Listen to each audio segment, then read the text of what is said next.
Hello and welcome to the chemistry class once again. आज हम पढ़ेंगे oxidation of alcohols by NBS and Fetizon's reagent. सबसे पहले हम पढ़ते हैं NBS के बारे में। देखो, सक्सिनिमाइड या NBS एन ब्रोमोसक्सिनिमाइड यानी NBS, जिस पर के नाइट्रोजन के ऊपर ब्रोमो लगा हुआ है तो इसलिए एन ब्रोमो। और वैसे अगर यहाँ पर ब्रोमो की जगह यहाँ पर अगर हाइड्रोजन होता तो ये होता सक्सिनिमाइड। तो ये एन ब्रोमो सक्सिनिमाइड आपके स्क्रीन पे है। इसके द्वारा ब्रोमिनेशन किया जाता है, लेकिन साथ ही साथ ऑक्सीडेशन भी इसके द्वारा किया जा सकता है। तो देखिए, N bromosuccinimide is a brominating agent and oxidising agent, दोनों के रूप में इसको यूज़ किया जाता है। जैसे कि एल्लाइलिक ब्रोमिनेशन इसके द्वारा किया जाता है।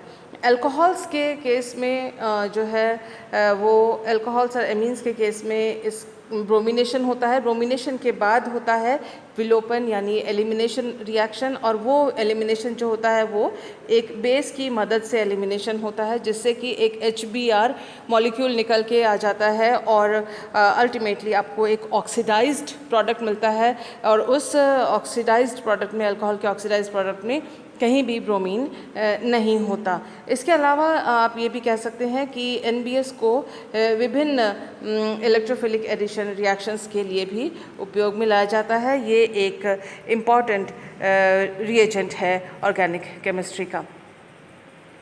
ये देखिए, आपके स्क्रीन पे है ओवरऑल रिएक्शन।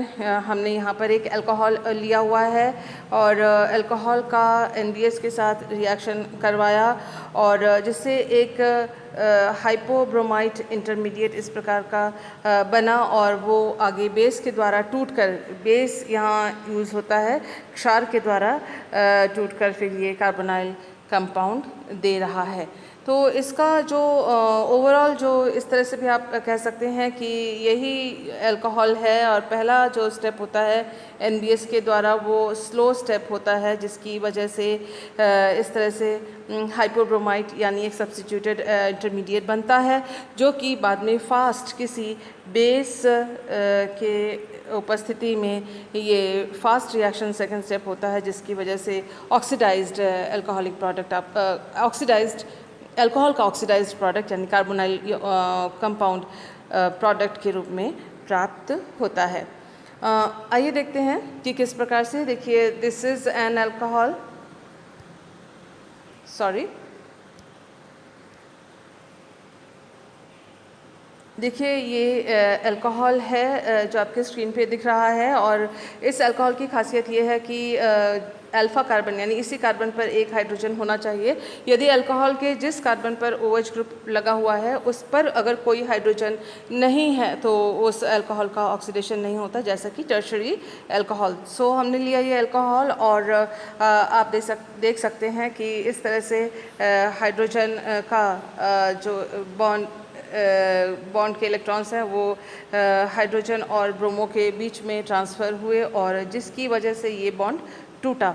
इसके बाद जो है एक आप देखें फर्दर ये वाला बॉन्ड टूटा और यहाँ पर एक बॉन्ड बना। इसके अलावा जो नाइट्रोजन और ब्रोमो का जो इलेक्ट्रॉन है वो यहाँ पर शिफ्ट हुआ है नाइट्रोजन के और हाइड्रोजन के बीच में, इसलिए इन दोनों के बीच में एक बॉन्ड बना, वो ये रहा। और इसके अलावा आप देख रहे हैं कि ऑक्सीजन और हाइड्रोजन बॉन्ड के इलेक्ट्रॉन्स कार्बन और ऑक्सीजन के बीच में शिफ्ट हो रहे हैं, जिसकी वजह से इन दोनों के बीच में एक बॉन्ड पहले से ही था, एक और नया बॉन्ड बना, तो ये डबल बॉन्ड O बना। और इस प्रकार से एक पेरिसाइक्लिक रिएक्शन मैकेनिज्म आप कह सकते हैं कि बॉन्डों का बनना और टूटना इकट्ठे हो रहा है। एक ट्रांजिशन स्टेट का निर्माण होता है जिसके अंदर कि ये बॉन्ड बन रहा है, ये बॉन्ड टूट रहा है, यहाँ एक बॉन्ड बन रहा है, ये वाला बॉन्ड टूट रहा है, और यहाँ एक नया बॉन्ड बन रहा है और ये बॉन्ड टूट रहा है। इस तरह से एक साइक्लिक ट्रांजिशन स्टेट के माध्यम से एक ये अभिक्रिया संपन्न होती है, और हम देख रहे हैं कि इस बॉन्ड के और इस बॉन्ड के, इन दोनों बंधों के टूटने के कारण जो है हमें ऑक्सीडाइज्ड प्रोडक्ट जो कि कार्बोनाइल कंपाउंड है वो प्राप्त होता है। यदि यहाँ पर अगर एक प्राइमरी अल्कोहल है यानी यहाँ पर एक हाइड्रोजन है तो फिर ये बनेगा एल्डिहाइड, और अगर ये अल्काइल ग्रुप ही है तो बनेगा कीटोन। सो आइए देखते हैं नेक्स्ट रिएक्शन।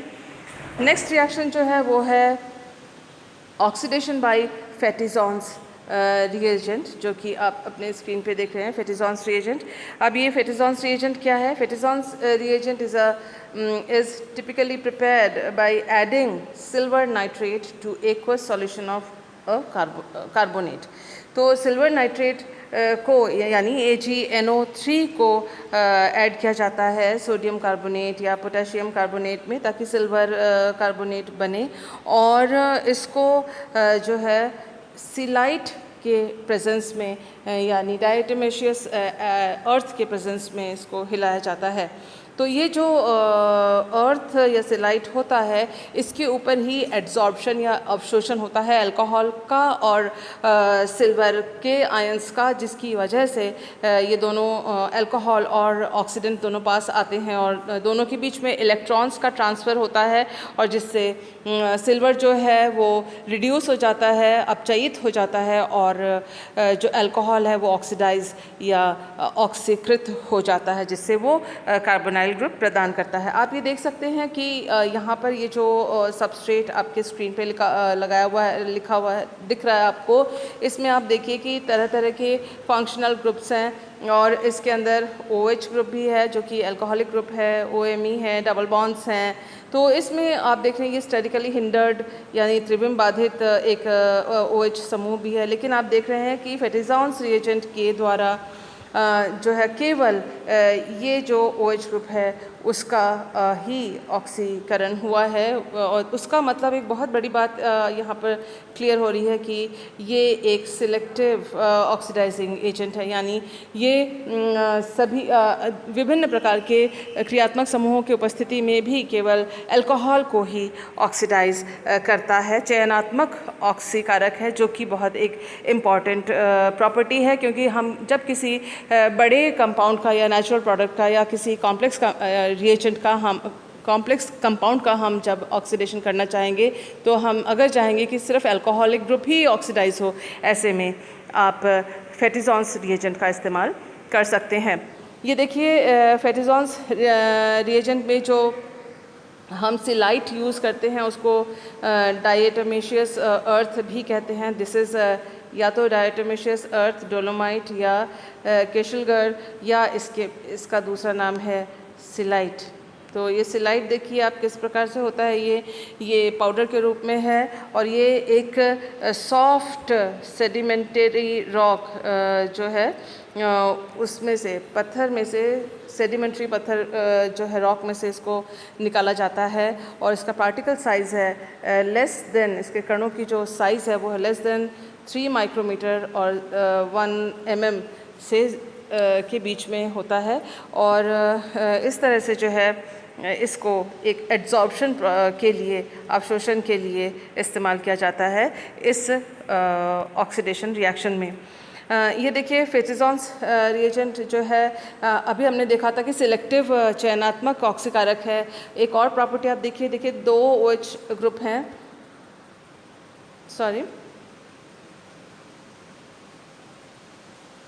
देखिए 2 OH ग्रुप हैं इस वाले सबस्ट्रेट में, उसके बाद भी केवल एक का ही ऑक्सीडेशन हुआ है, मतलब इसका ऑक्सीडेशन हुआ है, और दूसरे OH का ऑक्सीडेशन यहाँ पर ऑक्सीडेशन नहीं हुआ है। तो इस प्रकार से जो है वो मोनो ऑक्सीडाइजिंग एजेंट के तरह से भी ये कार्य करता है, जो कि विभिन्न प्रकार के संश्लेषणों के लिए बहुत उपयोगी होता है। इधर देखिए कुछ और एग्जांपल्स हैं। ये लैक्टोन है, लैक्टोन का भी फेटिजॉन्स रिएजेंट के द्वारा फेटिजॉन ऑक्सीडाइजेशन किया गया, और उसके बाद हम देखते हैं जो केवल जो OH ग्रुप है, ये देखिए, ये स्क्रीन पे अगर आपके नहीं दिख रहा है तो सेम टू सेम ये यहाँ पर होगा कि इस तरह से जो है ये वाला कंपाउंड है। तो आप देख सकते हैं कि सॉरी ये नहीं है, ये जो है ये है और उससे ऑक्सीडेशन से ये वाला जो है इलेक्ट्रॉन प्राप्त हुआ है। तो आप ये देख सकते हैं कि जो OH ग्रुप है अल्कोहलिक ग्रुप, केवल उसका ऑक्सीडेशन होगा और जो दूसरा जो पोर्शन है C सिंगल बॉन्ड O का लैक्टोन में, उसका ऑक्सीडेशन नहीं होगा। तो इस प्रकार से अगर इतना बड़ा कोई डायोल है वो सिल्वर कार्बोनेट और सिलाइट यानी फेटिजॉन्स रिएजेंट की उपस्थिति में इस तरह से एक लैक्टॉल देगा और लैक्टॉल जो है वो आगे फेटिजॉन्स रिएजेंट के द्वारा इस तरह से चेंज हो जाता है ऑक्सीडेशन के द्वारा, और बाकी जो मॉलिक्यूल है उसमें कोई परिवर्तन नहीं आता। जो हिस्सा आपको यहाँ दिख नहीं रहा है वो दरअसल इतना सा पोर्शन है जो यहाँ पर है, और इससे भी हमें अंदाज़ा होता है कि फेटिजॉन्स रिएजेंट एक सिलेक्टिव ऑक्सीडाइजिंग एजेंट है। मैकेनिज़्म देखते हैं। The mechanism proposed for the oxidation of an alcohol by Fetizon's reagent, जो प्रपोज किया गया है मैकेनिज़्म, उसमें सिंगल इलेक्ट्रॉन ऑक्सीडेशन होता है अल्कोहलिक ऑक्सीजन का और अल्फ़ा हाइड्रोजन का। जो अल्फ़ा हाइड्रोजन यानी वो जो हाइड्रोजन जो कार्बन के साथ जुड़ा हुआ है, जिस कार्बन पर OH ग्रुप है, तो उस दोनों का, ऑक्सीजन का और हाइड्रोजन का, दोनों का ऑक्सीडेशन होता है सिंगल इलेक्ट्रॉन ऑक्सीडेशन दो सिल्वर एटम के द्वारा। कहाँ पर? सिलाइट सरफेस पे, यानी सिलाइट का जो सतह होता है जिसके ऊपर एड्जॉर्प्शन हो रखी है, उसके ऊपर इलेक्ट्रॉन ट्रांसफ़र के द्वारा ऑक्सीडेशन होता है। उसके बाद डीप्रोटोनेशन होता है और डीप्रोटोनेशन के बाद हमें कार्बोनाइल कंपाउंड प्राप्त होता है। तो यहाँ जो बाइकार्बोनेट मिलता है और उसका फिर फर्दर प्रोटोनेशन के द्वारा जो है वाटर मिलता है और कार्बन डाइऑक्साइड प्राप्त होता है। तो ये सारा जो मैकेनिज़्म है किस प्रकार से हो रहा है उसको देखते हैं। नेक्स्ट स्लाइड में आप देखिए, ये है सिलाइट का सरफेस, ये है सिलाइट का सरफेस जिसके ऊपर एड्जॉर्प्शन हुआ अल्कोहल का, और ये है जो फेटिजॉन्स रिएजेंट का सिल्वर कार्बोनेट। इसमें आप देख सकते हैं बहुत क्लियरली कि जो ये सिल्वर Ag+ आयन है उससे एक इलेक्ट्रॉन ऑक्सीजन से मिला और दूसरे सिल्वर को उसी अल्फ़ा हाइड्रोजन से एक इलेक्ट्रॉन प्राप्त हुआ। यानी जो सिल्वर Ag+ है वो Ag0 यानी सिल्वर में कन्वर्ट हो गया है, यानी वो अपचयित हो गया है। इसी के साथ ही जो ऑक्सीजन है, देखिए ये वाला कार्बन है जो कि जिसके ऊपर OH ग्रुप है और उसी के ऊपर ये अल्फ़ा हाइड्रोजन, इस हाइड्रोजन को कहा जाएगा। तो ऑक्सीजन जो OH ग्रुप का ऑक्सीजन और अल्फ़ा हाइड्रोजन दोनों का ही इसमें ऑक्सीडेशन हुआ, क्योंकि दोनों ने ही एक एक इलेक्ट्रॉन इधर सिल्वर को दे दिया और सिल्वर जो है वो रिड्यूस हो गया। इसके बाद आप देखिए कि ये दोनों यहाँ से अब डीप्रोटोनेशन भी होता है और यहाँ से जो कार्बोनेट बनता है उसका, और यहाँ पर और इसके द्वारा ये इन तीनों जो सर्कल किए हुए हैं मॉइटीज़, इसके द्वारा बनता है CO2 और H2O, और ये जो सिल्वर है वो फ्री होकर यहाँ पर आ गया। तो इस प्रकार से एड्जॉर्प्शन के द्वारा जो अल्कोहल का मॉलिक्यूल है उसका ऑक्सीडेशन होता है। यदि तो यहाँ पर हमने प्राइमरी अल्कोहल लिया तो हमें मिलेगा एल्डिहाइड, और अगर हमने यहाँ पर सेकेंडरी अल्कोहल लिया तो हमें मिलेगा कीटोन। तो इस प्रकार से ये फेटिजॉन्स रिएजेंट के द्वारा ऑक्सीडेशन अल्कोहल का हुआ। आई होप जो आज हमने 2 ऑक्सीडेशन पढ़े हैं इस वीडियो में आपको समझ में आए होंगे। इसके बावजूद भी अगर आपको कोई इस मटेरियल से रिलेटेड कोई क्वेरी है तो आप मुझे व्हाट्सएप पे पर्सनली कांटेक्ट कर सकते हैं। Thank you for being with me.